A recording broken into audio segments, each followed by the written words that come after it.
Hit ఫ్రాంచైజ్తో మెప్పించి సైంధవ్తో నిరాశపరిచి ఇప్పుడు మళ్ళీ తనకి అచ్చొచ్చిన హిట్ ఫ్రాంచైజ్కే తిరిగి వచ్చిన శైలేష్ ఈసారి ఒక డీసెంట్ ప్రోడక్ట్నే మన ముందుకు తీసుకొచ్చారు. Hit the third case.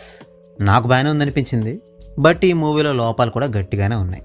So positives negatives అన్నిటి గురించి కూడా వితౌట్ ఎనీ స్పాయిలర్స్ ఈ వీడియోలో మాట్లాడుకుందాం.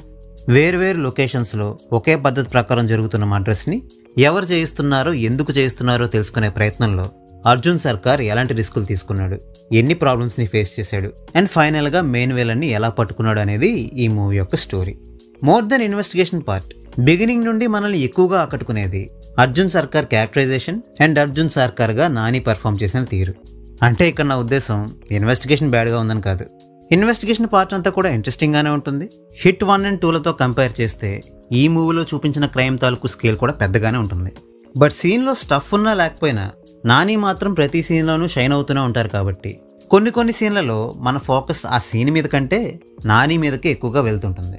ఇక ప్రీ ఇంటర్వెల్ ఎపిసోడ్కి వచ్చేసరికి మూవీ మరింత ఇంట్రెస్టింగ్గా మారుతుంది అండ్ ఒక మంచి హైనిచ్చే పాయింట్ దగ్గర ఇంటర్వెల్ కట్ పడుతుంది. అయితే ఇక్కడ దాకా అంతా బాగానే ఉంది అనుకుంటున్న మనకి అసలు ప్రాబ్లం సెకండ్ హాఫ్ నుంచే మొదలవుతుంది.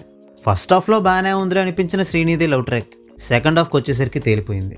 ఆ లవ్ ట్రాక్ సంగతి పక్కన పెట్టి కేసు విషయానికి వస్తే సెకండ్ హాఫ్లో అసలు విలన్ ఎవరనేది రివీల్ అవుతుంది. బట్ ఆ క్యారెక్టర్ని ఎంత వీక్గా ప్రజెంట్ చేశారంటే క్లైమాక్స్ వరకు కూడా వీడెవడో విలన్ దగ్గర పనిచేసేవాడిలా ఉన్నాడే, అసలు విలన్ ఎప్పుడు కనిపిస్తాడా అని చూస్తున్నానే తప్ప ఎంతసేపు నేను చూస్తున్నది మెయిన్ విలనేనని నేను అస్సలు అనుకోలేదు. విలన్ చేసే క్రైమ్స్ ఏమో చాలా హై లెవెల్లో చాలా మందిని తన అండర్లో పెట్టుకొని మరీ క్రైమ్స్ చేస్తున్నట్టుగా చూపిస్తుంటారు. బట్ అసలు ఆ స్టేజ్కి విలన్ ఎలా ఎదిగాడనేది చూపించరు. అండ్ అంతమంది స్ట్రేంజర్స్ని విలన్ తన చెప్పు చేతల్లోకి ఎలా తీసుకోగలిగాడనే దానికి ఇచ్చిన ఎక్స్ప్లెనేషన్ కూడా కన్విన్సింగ్గా అనిపించదు. సెకండ్ హాఫ్లో ఇల్లాజికల్గా అన్కన్విన్సింగ్గా ఉండే ఎపిసోడ్ మొత్తం కూడా నాని డ్యూటీ చేశారు కాబట్టి చూడగలిగాను, కానీ లేదంటే ఈ ఎపిసోడ్ని చూసి తట్టుకోవడం కొంచెం కష్టమై ఉండేది. ఇక లాస్ట్లో వచ్చే క్యామియోస్ బాగానే వర్కౌట్ అయ్యాయి. మూవీని కొంచెం హై నోట్లో ఎండ్ చేయడానికి అవి బాగానే ఉపయోగపడ్డాయి.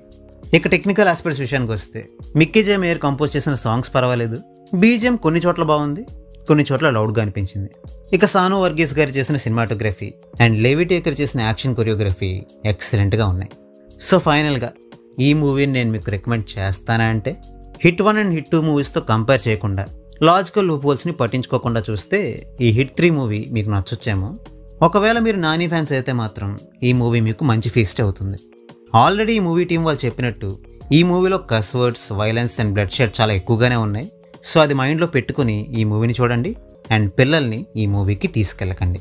So well, that's a wrap on this video. ఈ వీడియో మీకు నచ్చితే వీడియోని లైక్ చేయండి, మరిన్ని రివ్యూస్ కోసం ఛానల్కి సబ్స్క్రైబ్ చేసుకోండి.